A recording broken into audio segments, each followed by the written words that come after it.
I'm Dr. Shijoy Joshua, consultant neurosurgeon at Aster Medcity. Today I'll be talking to you all on deep brain stimulation.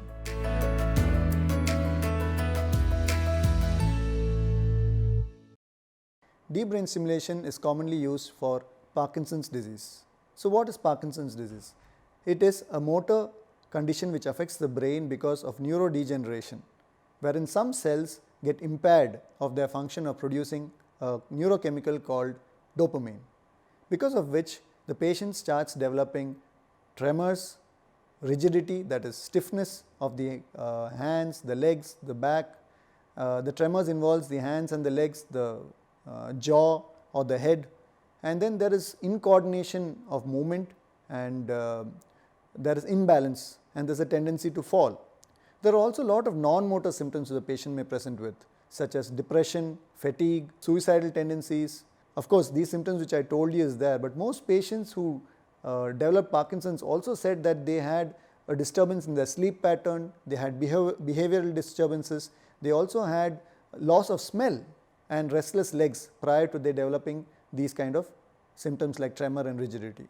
Most of the treatment, as we discussed earlier on, it was dopamine was the deficient neurochemical. So all the tablets tried to supplement this, but this tablet is quickly degenerated, so you need to add other medicines. It has to be eaten up multiple times over a short span of day. In multiple times they have to eat it to keep these motor symptoms under bay. But what are the other techniques? So that's when a deep brain stimulation comes into play. The deep brain stimulation is a technique wherein electrodes are placed into certain specific nuclei in the brain, and then it is connected to connecting wires and then to a battery stimulator which is battery driven, and it stimulates this nuclei to produce this neurochemical which stops these symptoms from occurring. So deep brain stimulation is a beautiful procedure. It is a simple procedure which can be done with good benefit.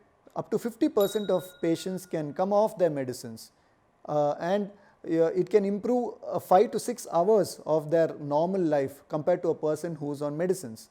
And it also improves the activities of daily living, like writing, like holding a cup of tea and drinking it, doing the normal activities. It helps them in doing that. It is a reversible procedure. The power can be changed, can be increased or decreased, and it gives a constant 24-hour stimulation wherein the medicines can be reduced and the patient is much more benefited by this procedure. So how do we do this procedure? After the first evaluation, the patient gets admitted, and then the patient is kept awake throughout the procedure. That is the benefit of this surgery. So the patient can communicate to the surgeon, the neurologist. The neurologist is assessing him as this procedure is going on to see the complete benefit of this procedure.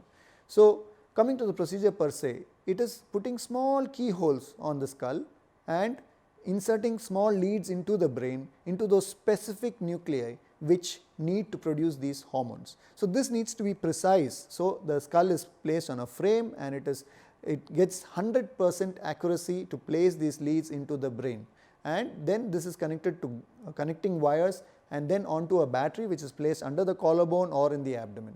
So after this procedure is over, probably the patient needs to stay for 2 or 3 days, and then they are discharged, and the old medicines are started. Then the battery is charged on after the healing is complete, around 2 weeks time, and then the requirement of the drug comes down and it reaches a peak effect after 12 to 18 months. So what is the advantages we saw? That it improves every activity of daily living, and if you ask a patient who has undergone a DBS surgery, he is much more happy to tell it to somebody else. Yes, up to 90% patients said they would obviously suggest a surgery like this to another colleague or friend of theirs.